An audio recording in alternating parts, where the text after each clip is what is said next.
백현웅 목사님이 가지고 나온 메시지를 우리 모두 공독할 때에 요한복음 6장 66절에서부터 67절까지 귀한 메시지를 가지고 나오셨습니다. 은혜 받을 제목은 너희도 가려느냐. 목사님께서 한 절을 읽으시고 메시지를 전해주실 때에 목사님 산에 나오실 때 기쁨으로 환영하십시다. 할렐루야. 할렐루야. 감사합니다. 할렐루야. 목사님 감사합니다. 네. 오늘 우리에게 주신 하나님의 말씀 보도록 하겠습니다. 요한복음 6장 66절부터 67절 2절 말씀입니다. 네, 제가 봉독해 올리도록 하겠습니다. 이러므로 제자 중에 많이 물러가고 다시 그와 함께 다니지 아니하더라. 예수께서 12 제자에게 이르시되 너희도 가려느냐. 오늘도 하나님의 은혜로 기독교 교육방송을 통해서 복음을 전하게 하시고 또 하나님께 영광을 올려드릴 수 있도록 은혜 주신 것을 감사드립니다. 아멘. 명절을 잘 지내셨습니까? 아멘. 예. 하나님께서 우리에게 주신 쉼을 얻는 시간입니다. 그 시간을 통해서 가족들과 또 은혜로운 시간을 같이 나누고 또 그 모든 시간들을 통해서 하나님이 주신 은혜와 축복을 생각해보는 시간들이었습니다. 모두 다 건강을 잘 챙기시고 또 건강을 주신 하나님께 감사를 드리고 우리에게 주신 귀한 날들을 귀한 시간들로 채워갈 수 있기를 소망합니다. 아멘. 오늘 우리에게 주신 말씀 제목이 너희도 가려느냐 라는 말씀입니다. 너희도 가려느냐.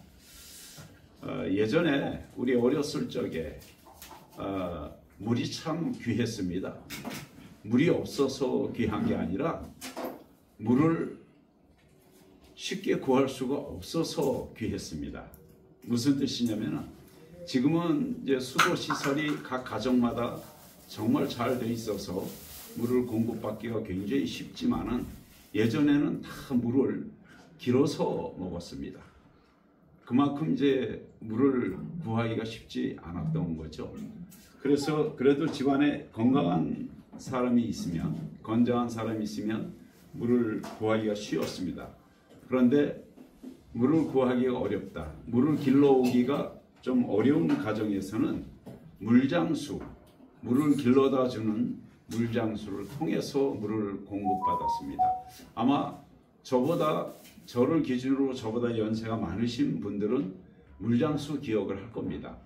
예, 양쪽에다 지게에다가 물을 우물가에 가서 물을 길러가지고 각 가정에 필요한 곳마다 물을 공급을 해 주셨던 그런 물장수가 기억이 납니다. 오늘은 그 물장수 얘기를 잠깐 나누면서 말씀을 듣기로 하겠습니다. 어떤 물장수가 물을 항상 길러가지고 여러 군데다가 공급을 해주고 계셨습니다. 그런데 물을 길러가는 그 물동이, 양쪽 지게에 얹혀있는 그 물동이 중에 한쪽이 금이 갔어요. 금이 가가지고 물을 길러서 목적지에 이렇게 가다 보면은 항상 한쪽 물동이에 물이 줄어듭니다. 그러면은 절반쯤 가다가 어깨에 또 바꿔요. 한쪽 어깨가 아프니까. 그래서 목적지까지 갑니다. 그런데 목적지까지 가도 결국은 물 양동이 중에서 한 양동이에는 물이 절반쯤 줄어듭니다. 그런데 이 물장수는 끊임없이 그 물지개를 지고 갑니다. 그 물동이 그대로 사용을 하는 거예요. 깨진 물동이를. 하루는 아들이 아빠한테 물어봤어요. 아빠, 왜 이렇게 깨진 물동이를 그대로 쓰시냐? 그 양동이를 버리고 새 거를 사시면 좀 어떠냐? 이렇게 물어봤어요. 왜 그러냐면은 물을 공급을 해도 절반이 줄어드니까 한 번 할 일을 두 번을 하게 되는 거예요. 그러니까 아들의 말이 맞죠. 아들의 생각과 아들의 시선으로 봤을 때는 그 물동이가 쓸모없는 물동이었던 겁니다. 아버지가 아들한테 그렇게 얘기를 했어요. 이 물동이가 천한 것 같고 아무 용도가 없는 것 같지만 이 아빠가 물을 쥐고 지나온 길을 한번 봐라. 그러면 그 길에 보면 우물가에서 출발을 해서 각 그 목적지마다 가는 그 길목에 보면은 양쪽에 그 길 양쪽에 꽃들이 아름답게 피어 있습니다. 꽃들이 이 꽃들이 이 길가에 피어 있는 것은 내가 물지개를 주고 갈 때마다 거기서 물이 똑똑똑똑 떨어져서 그것이 생명수가 돼서 그 꽃들이 아름답게 피어난 것이다 라고 얘기를 하면서 그래서 나는 이 물지개를 이 물양동이를 버릴 수가 없다 이렇게 얘기를 하는 거예요. 깨어진 물동입니다. 깨어진 물동이 버릴 수도 있고 폐기할 수도 있고 때로는 그냥 창고에 처박아 둘 수도 있는 그런 물동이지만 이 물장수는 그 물동이가 귀했던 거예요. 나름대로 아름답게 쓰임받고 있었던 겁니다.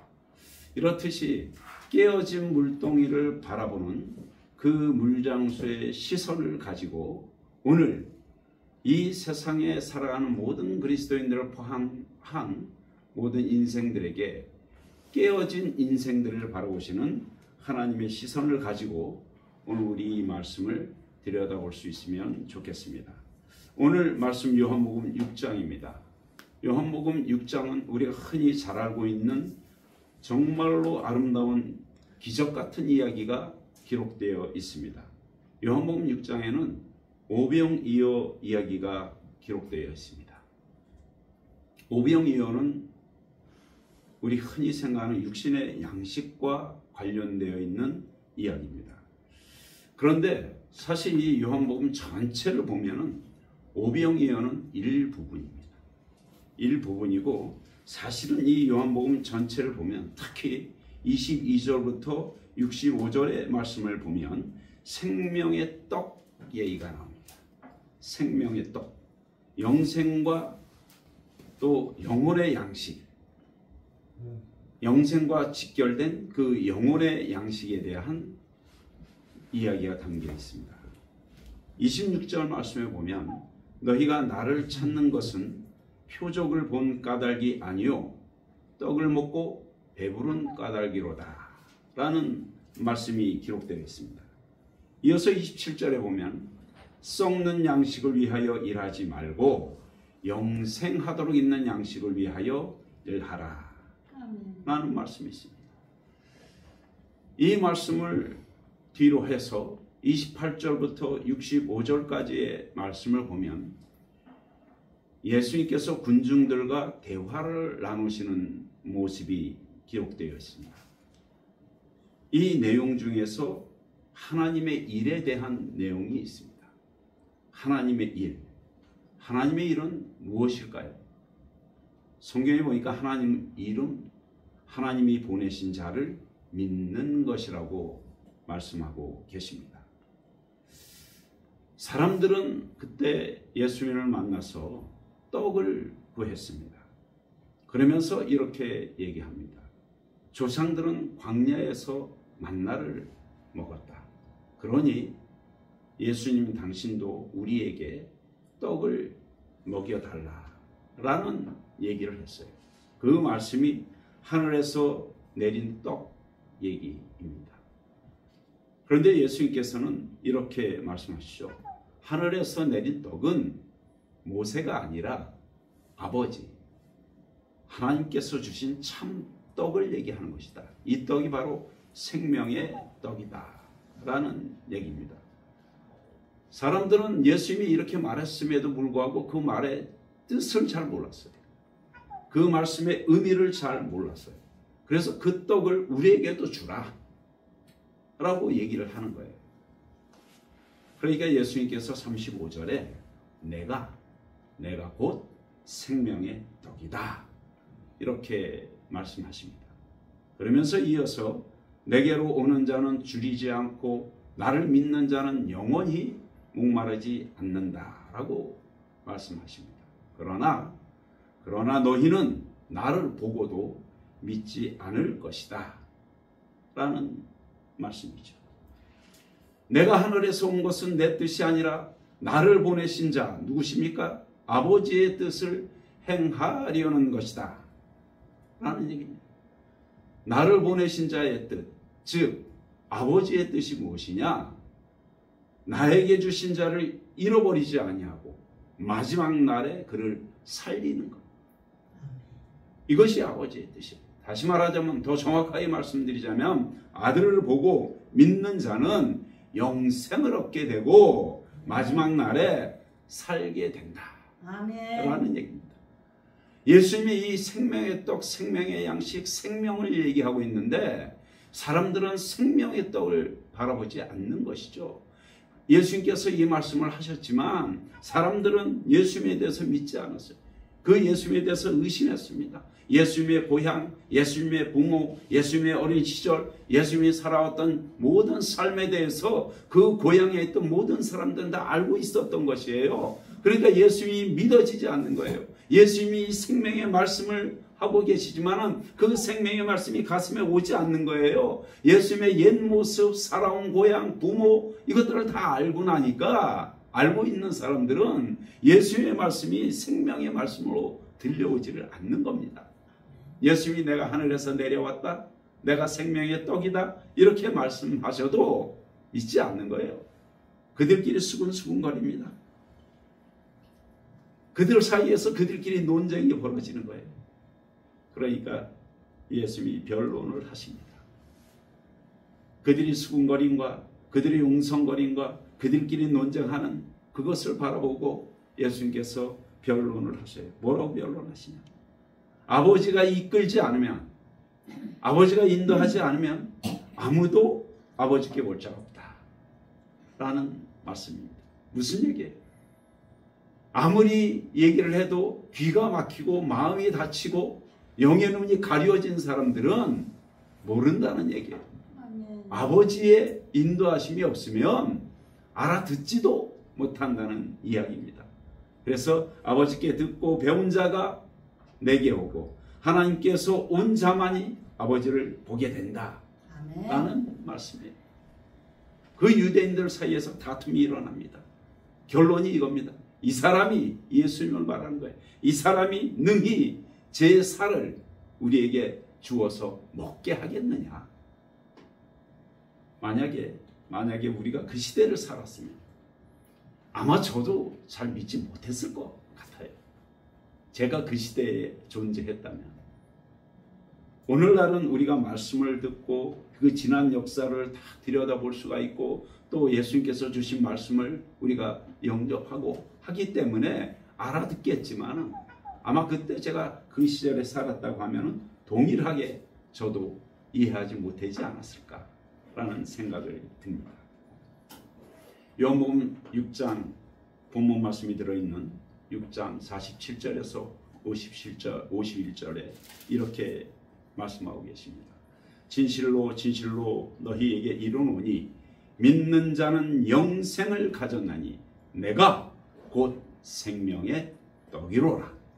너희 조상들은 광야에서 만나를 먹었어도 죽었거니와 이는 하늘로서 내려오는 떡이니 사람으로 하여금 먹고 죽지 아니하게 하는 것이라.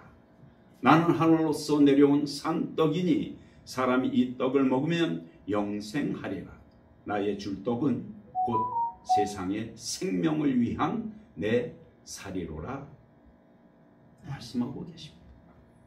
예수님이 그렇게 의심을 가지고 그렇게 웅성거리고 그렇게 논쟁하는 그 사람들 앞에서 이 말씀으로 다시 변론을 하시는 거예요. 내 살을 먹지 않고 내 피를 마시지 않으면 너희 속에 영생이 없다는 겁니다. 내 살을 먹고 내 피를 마시는 자만이 영생을 가지게 되는 것이고 마지막 날에 끝내는 살게 된다. 이 말씀입니다. 이어서 예수님께서 55절에서 58절에 이렇게 말씀하십니다. 내 살은 참된 양식이요 내 피는 참된 음료로다. 내 살을 먹고 내 피를 마시는 자는 내 안에 거하고 나도 그 안에 거하나니 살아계신 아버지께서 나를 보내심에 내가 아버지로 인하여 사는 것 같이 나를 먹는 그 사람도 나를 인하여 살리라. 아멘. 이것은 하늘로서 내려오는 떡이니 조상들이 먹고도 죽은 그것과 같지 아니하여 이 떡을 먹는 자는 영원히 살리라 라고 아멘. 말씀하시고, 이렇게 예수님께서 수군거리는 사람들, 의심을 갖는 사람들, 자기들끼리 논쟁하는 사람들, 그 앞에서 예수의 생명의 떡, 영혼의 양식을 가지고 말씀을 해 주셨음에도 불구하고 60절에 보면은 제자들이 동요하는 모습이 나옵니다. 그 동요하는 제자들을 보고 예수님께서 질책하십니다. 그리고 이렇게 말씀하십니다. 내가 있던 곳 아버지 나라에 내가 올라가는 것을 너희가 곧 볼 것이다 라고 말씀하십니다. 그리고 63절에 살리는 것은 영이고 육은 무익하다. 그러므로 내가 너희에게 이른 말이 바로 영이요 바로 생명이라 이렇게 말씀하십니다. 그럼에도 불구하고 제자 중에는 믿지 않는 자들이 무수히 많이 나타납니다. 예수님께서 말씀하십니다. 너희들 중에 믿지 않는 자가 있을 것이고 너희들 중에 나를 팔 자가 누구인지 내가 아노라 말씀하십니다. 그럼에도 아버지의 이끄심이 없으면 누구도 나에게 올 수가 없다 라고 말씀하시는 거죠. 여러분, 이 말씀 이후에 오늘 본문의 말씀 66절, 67절의 말씀이 있는 것입니다. 제자들 중에서 많은 사람들이 예수님을 떠나갑니다. 우리는 제자를 12제자만 생각하는데 그때 당시에는 예수님을 따랐던 자칭 타칭 제자들이라고 하는 무리들이 무수히 많이 있었습니다. 그 많은 제자들이 예수님을 따르지 아니하고 그 시점에서 떠나게 됩니다. 그 떠나는 제자들을 보면서 예수님께서 남아있는 제자들에게 이 물음을 던지는 겁니다. 오늘 말씀의 제목, 너희도 가려느냐. 이 말씀입니다. 이 말씀을 우리가 들여다보면은 이 말씀 속에 담겨있는 예수님의 제자들을 바라보는 시선과 그들을 향한 심정이 느껴집니다. 예수님의 이 질문에 담겨있는 그 예수님의 심정과 제자들을 바라보는 시선, 이것은 어떤 뜻이냐?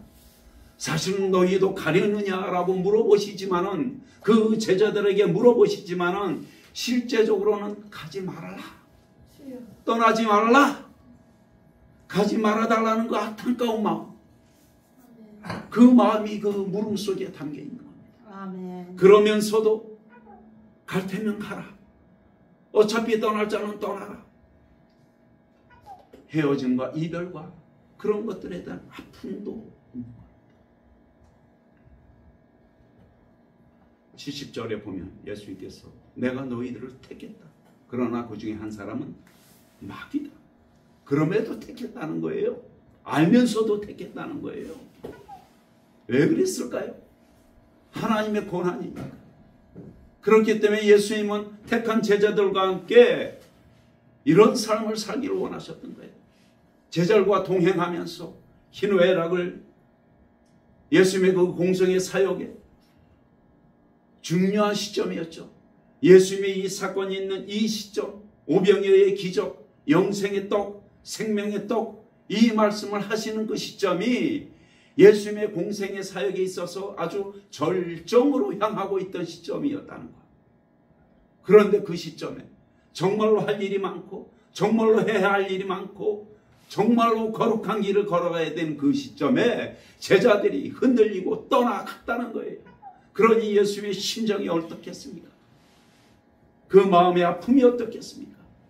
유일하게 베드로의 고백만이 예수님의 마음이 위로가 됩니다.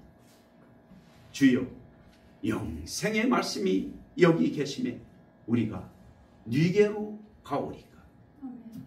예수님이 너희도 가려느냐는 물음에 베드로가 답한 거예요. 영생의 말씀이 여기 계신데 우리가 가면 어디로 가겠습니까? 이거예요. 예수님은 여전히 제자들과 해야 할 일이 많이 남아있던 때였습니다. 더 많은 시간을 제자들과 보내고 더 많은 대화를 하고 더 많은 기적 같은 체험을 나누고 싶었댔어요. 더 많이 말해주고 더 많이 보여주고 더 많은 시간과 함께 하면서 더 많은 일을 하고 더 많은 은혜를 나누고 축복을 나누고 기적을 나누고 그러고 싶었던 심정이었어요. 예수님의 목적은 단 하나, 이 땅에 온 목적, 그것을 깊이 얘기하지 못했던 시점이에요. 그저 제자들은 예수님의 겉모습만 봤던 거예요. 예수님의 심정을 들여다보지 못했어요. 예수님이 이 땅에 오신 그 목적을 정확하게 알지 못했어요. 그렇기 때문에 예수님과 제자들이 만났지만 예수님이 오신 목적과 제자들이 예수님을 택한 목적은 달랐던 거예요. 제자들이 예수를 따르는 목적은 예수님이 제자들을 택한 목적과 전혀 달랐던 거예요. 목적이 다르면 길도 달라요. 길이 다르면 열매도 달라요. 그런 길을 같이 가면서 예수님의 시간이 필요했던 거예요. 예수님의 제자들과 더 많은 시간이 필요했던 거예요. 더 많은 대화가 필요했던 거예요. 더 많은 시간들을 예수님과 함께 동행하면서 그들에게 보여주고 들려주고 기적 같은 역사를 일으켜주고 싶은데 제자들은 그 중간에 떠나버리는 겁니다. 이 사건으로 떠났습니다. 제자들은 흔들렸습니다. 예수님에 대한 불안이 있었고 불신이 있었습니다. 우리가 불신을 갖는 것은 신뢰가 깨지는 것이에요. 제자들이 불신을 갖고 불안하고 걱정하고 염려하고 그렇게 근심에 쌓여서 예수님 따르던 스승을 떠났다고 하는 것은 예수님과의 그 신뢰 관계가 깨져버린 것을 얘기합니다. 그렇게 제자들은 불안한 상황을 맞닥뜨리고 있었던 거예요. 그런 흔들린 제자들을 향해서 예수님이 너희도 가려느냐? 라고 물어보시는 거예요. 요한복음은 13장을 중심으로 해서 그 이전의 예수님의 사역과 그 이후의 예수님의 사역이 극명하게 달라집니다. 요한복음 13장에 예수님께서 제자들을 향해서 고별 설교를 하십니다. 그 고별 설교를 전후로 제자들과의 동행하는 그 가치가 달라지게 됩니다. 그 이전의 삶은 지상에서의 삶이었어요. 사역의 연속이었어요. 병 고침과 말씀 전파와 기사와 이적, 여기에 초점이 맞춰져 있었습니다. 그러나 고별 설교 이후에 예수님의 사역의 삶은 영생의 삶이에요. 새 계명과 새로운 약속과 죽음과 부활과 성령의 오심과 성령의 사역으로 나뉘어진 거예요. 아멘.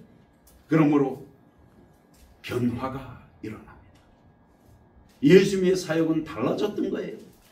그런데 예수님을 바라보고 예수님을 따랐던 그 제자들의 변화는 달라지지 않았던 거예요. 제자들은 그대로 그 자리에 있었어요. 전혀 변화되지 않냐고, 전혀 달라지지 않았어요. 마지막 시점에 제자들을 향해서 예수님이 마지막 만찬과 세족식과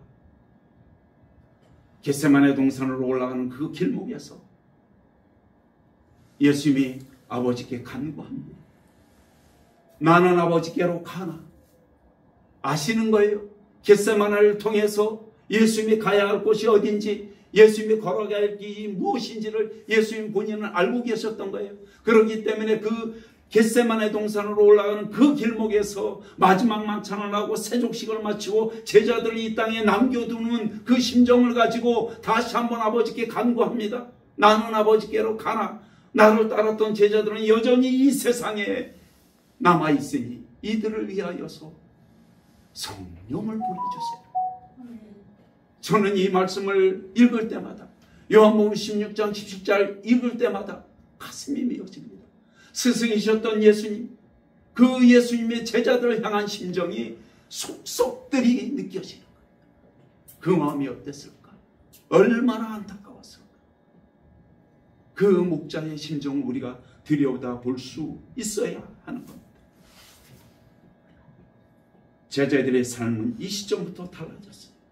마지막 만찬과 세족식과 보혜사 성령에 대한 예수님의 간구를 들으면서, 그리고 겟세마네 동산에서 예수님이 붙잡히시고 기도하셨던 모습, 그리고 빌라도의 재판과 고난, 골고다의 죽음과 부활의 순간까지, 그 순간에 이르기까지 예수님이 죽으시고 부활하신 그 순간까지 예수님의 제자들은 전혀 변화가 없었어요. 아무 변화도 없었어요. 그저 자신들의 목적이 전혀 달랐기 때문에 예수님이 가신 길을 이해하지 못했던 거예요. 그러니 이 제자들은 예수님이 죽으시고 난 이후에, 무덤 속에 갇히고 난 이후에, 흑암으로 둘러싸인 이후에 예수님의 제자들은 목적을 상실하게 된 거예요. 예수님의 목적과 제자들의 목적이 달랐기 때문에 예수님의 목적은 여전히 유효하지만 제자들의 목적은 끝나버린 거예요. 이제는 희망이 없어져 버린 거예요. 그래서 패배감에 쌓입니다. 상실감에 쌓입니다. 무력감에 쌓입니다. 사람이 절망하면 원망하게 됩니다. 누구를 원망합니까? 스승을 원망하는 거예요. 스승에게 불만이 나타나는 겁니다. 그렇게 그들은 그 패배감을 안고 그 무력감을 안고 그 모든 절망을 안고 옛 생활로 돌아갑니다. 옛 고향으로 돌아갑니다. 옛 생활로 돌아가서 예수님을 만나기 전 이전의 모습, 그 처음의 모습, 아니 어쩌면 그보다 더 못한 모습으로 그들은 옛 생활로 돌아갑니다. 절망에 빠졌습니다. 쓰러졌어요. 무너졌어요. 그들의 삶이 그냥 피폐하게 바뀌어버린 겁니다. 우리도 목적이 다르면 우리가 예수님을 만났어요. 예수님을 구주로 입술로 고백했어요. 영접했어요. 그런데 목적이 다르면 우리는 어떤 환경에 처하게 되면 우리도 쓰러집니다. 패배감에 쌓입니다. 상실감에 그렇게 떠나버릴 수밖에 없습니다. 누구를? 예수님을. 구원의 주 예수님을 떠날 수밖에 없는 겁니다. 이때 주님을 다시 만나야 됩니다. 주님이 부활하셨어요. 부활하셔서 아버지께로 바로 가지 못하셨죠. 40일 동안 이 세상에 머물면서 6차례에 걸쳐서 제자들을 찾아다니십니다. 그리고 이렇게 만날 때마다 그 제자들을 향해서 물어보십니다. 마리아를 만나서는 너희가 누구를 찾느냐? 엠마오로 가는 두 제자를 만나서는 너희에게 무슨 일이 있었느냐? 도마에게는 보지 않고 믿을 수 없느냐? 그 안타까운 심정으로 말씀하고 계십니다. 7 제자들을 만나서는 너희에게 먹일 고기가 있느냐? 예수님 앞에서 그 신앙 고백을 했던 베드로에게는 내가 나를 더 사랑하느냐? 내가 나를 사랑하느냐? 물어보시는 겁니다. 이 모든 물음, 누구를 찾느냐? 무슨 일이 있었느냐? 보지 않고 믿을 수 없느냐? 너희에게 먹일 고기가 있느냐? 내가 정말 나를 사랑하느냐? 이 모든 물음은 이 물음에 모두 담겨 있습니다. 너희도 가려느냐? 이 물음 안에 그 모든 물음이 담겨 있는 겁니다. 첫 번째, 너희도 나를 떠나려고 하느냐가 담겨 있다면 너희도 나를 떠나려느냐? 이 안타까운 마음, 이 안타까운 슬픔, 그러면서 가지 마라. 조금만 내 곁에 머물러라. 이렇게 부탁했던 예수님의 물음은 부활 이후에 제자들을 만나서 바뀌게 됩니다. 부활 후에 마리아를 만나고 의심 많은 두 제자, 그리고 엠마오의 두 제자, 의심 많은 도마, 고기 잡는 제자들을 만나면서 수제자라고 여겼던 베드로를 만나면서 다시 예수님의 물음은 시작됩니다. 너희도 가려느냐? 두 번째, 너희도 가려느냐? 이 물음은 처음에 너희도 가려느냐 물음이 아니었어요. 처음에는 너희가 나를 떠날 것이냐, 나를 버릴 것이냐, 이 물음이 그 속에 담겨 있지만 이 두 번째, 부활 후에 제자들을 불러서 다시 물어보실 때는 너희도 나와 함께 내가 갔던 길을 갈 수 있겠느냐? 이 물음을 하시는 거예요. 너희도 내 길을 갈 거냐? 너희도 내가 걸어갔던 길을 갈 거냐? 너희도 내가 졌던 십자가를 질 수 있느냐? 이것을 물어보시는 거예요. 처음에 너희도 가려느냐? 그 물음에 담겨있던 진심과 두 번째 너희도 가려느냐는 다른 물음이에요. 이 물음은 요한복음 6장에서 떠나가는 제자들을 보고 남아있는 제자들에게 던졌던 그 물음과 본질이 다른 물음입니다. 목적이 달라졌기 때문에 다른 물음. 우리는 깨달아야 돼요. 우리는 그것을 느껴야 돼요. 그렇기 때문에 그 물음이 어떤 뜻인지를 우리가 알아야 됩니다. 예수님의 제자들은 스승의 물음에 응답합니다. 스승의 부활과 그 이후의 성령 체험, 그 이후에 제자들의 삶과 제자들의 걸음은 달라졌어요. 아멘. 요한을 제외한 모든 제자들이 순교의 길을 걸어갔습니다. 그 물음에 응답한 거예요. 처음에 너희도 가려느냐 물으면 응답하지 못했지만 두 번째 너희도 가려느냐 그 물음에는 응답한 거예요. 예수님의 뜻을 알았던 거예요. 목적을 알았던 거예요. 의미를 알았던 거예요. 그 물음의 가치를 알았던 거예요. 그렇기 때문에 그 물음에 응답한 겁니다. 이제는 그들이 성령의 역사가 일어나는 거예요. 성령의 체험이 일어났던 거예요. 예수님이 그동안 하셨던 말씀들이 생각난 거예요. 그 의미가 깨달아진 거예요. 그러므로 응답하게 됩니다. 그러므로 결단하게 됩니다. 그러므로 실행하게 됩니다. 달라진 제자들의, 달라진 전도자의 삶으로 그들이 형정에서 순교를 당하고 그럴 때까지 그런 광야에서 외치는 삶으로 응답하고 있는 겁니다. 베드로가 주여 영생의 말씀이 여기 계시면 우리가 네게로 가오리까. 이 고백이 베드로를 포함한 모든 제자들의 고백이 되고 있던 겁니다. 오늘 우리도 이 고백이 우리의 고백이 되어야 한다. 아멘. 네. 오늘 우리는 예수님께서 물으신 그 물음, 너희도 가려느냐? 이 물음에 어떻게 답을 해야 하는가? 그냥 떠나지 않겠습니다. 이거는 소극적인 답이에요. 아무 의미가 없는 답이에요. 정확한 답은, 예수님께서 원하시는 정확한 답은 우리도 가겠습니다. 주님이 걸어가신 그 길을 우리도 가겠습니다. 주님이 지셨던 십자가 내가 지겠습니다. 이 답이 우리의 답이 되어야 돼요. 이 세상은 여전히 제자들을 흔들고 있습니다. 수많은 논쟁과 수많은 의심거리로, 수많은 걱정거리로 제자들을 흔들고 있습니다. 그 안에 우리도 있습니다. 모든 그리스도인들은 이 흔들고 있는 그 모든 세력 앞에서 너희도 가려느냐의 물음에 응답할 수 있는 제자들이 되어야 한다는 겁니다. 우리가 여전히 성령 체험 이전의 제자들로 머물러 있다면 우리는 수도 없이 예수님을 떠나게 될 겁니다. 유대인들과의 논쟁에서 갈등을 갖게 되고 불신을 갖게 되고, 그러므로 예수님을 떠났던 그 제자들처럼 그 갈등에서 겨우 이겼다 하더라도 예수님의 죽으심을 목도하고 패배감에 젖어서 옛생활로 돌아갔던 제자들처럼 우리는 이 세상의 수많은 도전과 시험과 고난과 고통으로 예수님을 저버리고 떠날 수 있습니다. 그러므로 너희도 가려느냐, 이 예수님의 물음에 당당하게 담대하게 답을 할 수 있어야 된다는 겁니다. 아멘. 그 답이 우리의 심정 가운데, 우리의 영 가운데서 일어나지 않는다고 하면 우리는 제자들처럼 옛생활로 돌아가게 될 겁니다.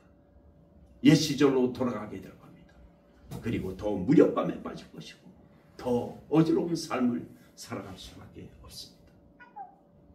서두에 우리는 깨어진 물동이에 대한 예화를 나누었습니다. 당시의 제자들은 모두가 깨어진 물동이나 마찬가지였습니다. 우리는 여기서 깨어진 물동이가 누군가를 살펴봅니다. 스승을 배신한 제자 가룟 유다라고 생각할 수 있습니다. 베드로같이 새벽닭이 울기 전 예수님을 3번 부인한 베드로라고 생각할 수 있습니다. 눈으로 보지 않고는 나는 도저히 믿지 못하겠다 라고 했던 도마라고 생각할 수도 있습니다. 그러나 가룟 유다만이 아니라, 베드로만이 아니라, 도마만이 아니라 사실 모든 제자가 다 깨어진 물동이었습니다. 모든 제자가 예수님의 죽으심 이후에 부활의 소식을 들었음에도 좌절하고 낭망해서 고향으로 돌아갈 정도로 아주 무참하게 깨어진 물동이었다 이겁니다. 그럼에도 그 깨어진 물동이를 버리지 않았던 그 을장수처럼 예수님은 깨어진 물동이에 불과한 우리를 절대 버리지 않으신다는 것.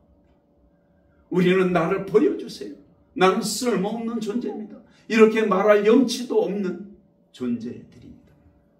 그런 깨어진 물동이를 버리지 않고 세상을 아름답게 가꾸는 꽃들을 피우는 그 도구로 사용했던 물장수처럼 예수님도 깨어진 물동이에 불과한 우리를 버리지 아니하시고 주의 종들로 부르셨습니다. 주의 제자로 삼으셨습니다.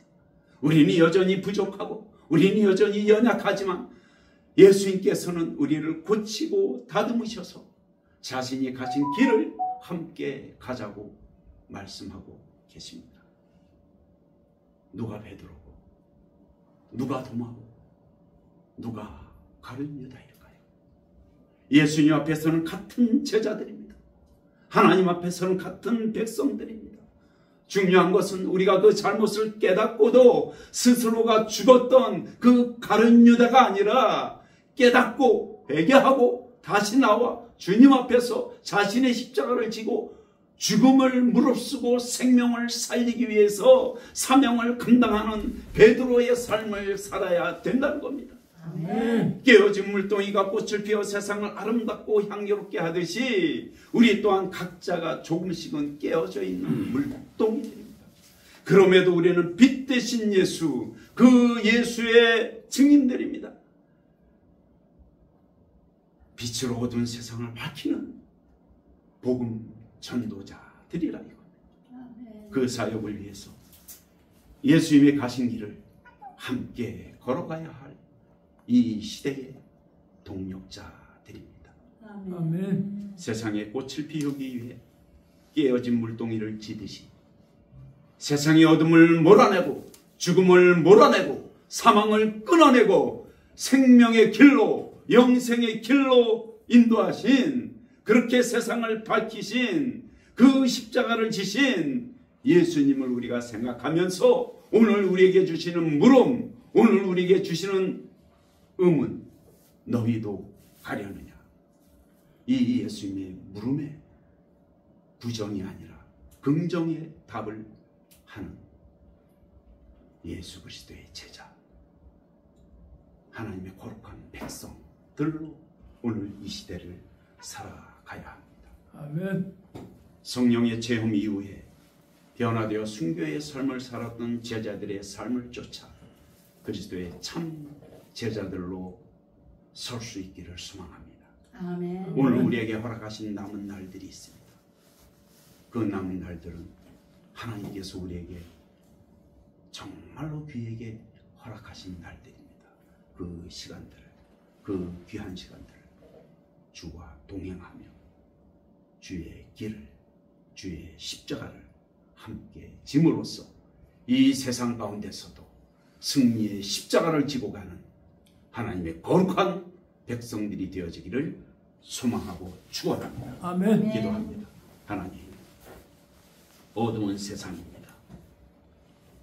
하나님의 백성으로 서 있지만, 예수 그리스도의 제자로 서 있지만, 우리를 새롭게 하시는 성령의 사람들로 서 있지만, 그럼에도 이 영적 전쟁에서, 공중의 권세 잡은 악한 영의 전쟁에서 우리는 연약하고 부족하여 쓰러질 수밖에 없습니다. 보혜사 성령님, 그 능력으로 성령 체험을 통해 변화되고 새롭게 삶을 살아갔던 그 능력의 종들, 그 사명의 종들처럼 우리의 삶이 거룩하게 하여 주옵소서. 이 시대에 살아있는 그리스도인들이 죽음을 몰아내고 사망을 몰아내고 흑암을 몰아내고 새로운 생명의 길로 이 민족을 이끌어가는 하나님의 거룩한 백성들 되게 하여 주옵소서. 아멘. 그러므로 교회가 교회답게, 주의 종들이 주의 종답게 하나님의 거룩한 백성들이 하나님의 거룩한 백성으로 온전하게 서게 하여 주옵소서. 아멘. 그러므로 이 세상이 밝아지게 하고, 그러므로 이 세상이 변화되게 하고, 그러므로 이 세상이 구원되는 놀라운 역사, 하나님의 그 역사가 우리 속에서 일어나게 하여 주시옵소서. 아멘. 감사드리옵고 거룩하신 예수 그리스도 이름으로 기도하옵나이다. 아멘. 아멘. 또 바쁘시니까 네. 또 바로 네. 예. 이거 언급해야죠. 네. 하나님 감사합니다. 오늘을 불러주셔서 감사합니다. 주의 말씀으로 은혜 주시니 감사합니다. 이 말씀 놓치지 않게 하시고 내 마음의 결단이 되어서 아버지 앞에 드려지는 삶이 되게 하여 주옵소서. 아멘. 드려진 헌금 위에도 하나님 축복하여 주시고 그 손길도 축복하시고 이 예물 위에도 축복하사 하나님의 나라와 영광이 나타나게 하여 주옵소서. 아멘. 지금은 우리 구주 예수 그리스도의 은혜와 독생자를 보내주시기까지 우리에게 그 사랑을 증명하여 주신 하나님의 극진하신 사랑하심과 우리의 연약함을 아시기에 우리에게 오셔서 내주하시고 위로하시고 교통하시고 역사하시는 보혜사 성령님의 능력에 오늘 주신 말씀 힘 얻어서 어디를 가든 무엇을 하든 너희도 가려느냐는 물음에 우리도 가겠습니다. 담대하게 응답하며 가는, 결단하며 나아가는 이 자리에 있는 주의 종들과 권속들 위에, 이 백성, 이 나라, 이 땅 위에, 하나님이 사랑하는 북녘 땅 동포들 위에, 그리고 생명을 살리고자 온 세계에 나가서 복음을 전하는 선교사들과 그들의 삶 위에 이제로부터 영원까지 함께 있을지어다. 아멘. 할렐루야. 아멘. 감사합니다.